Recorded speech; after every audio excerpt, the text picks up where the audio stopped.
చాలా మంది అడ్డపడ్డారు, అనేక విధాలుగా ఇబ్బందులు పెట్టారు. కానీ అన్ని అధిగమించి మనం ముందుకు పోయే పరిస్థితికి వచ్చాం. అందుకే నేను మిమ్మల్ని ఇలాంటి ఆలోచనలతో మనం ముందుకు పోయాం.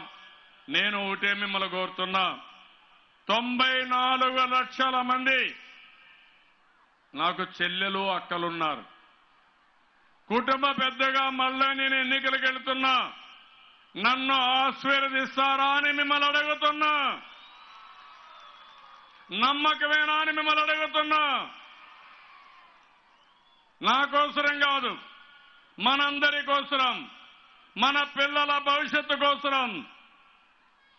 మళ్ళీ అభివృద్ధి కొనసాగాలంటే మళ్ళీ మనం వస్తే తప్ప కొనసాగదు అభివృద్ధి. ఆ విషయం కూడా మీరు గుర్తుపెట్టుకోవాల్సిన అవసరం ఉంది. 60 సంవత్సరాలు కష్టపడ్డాం. హైదరాబాద్ ని ఒక మహానగరంగా చేశాం.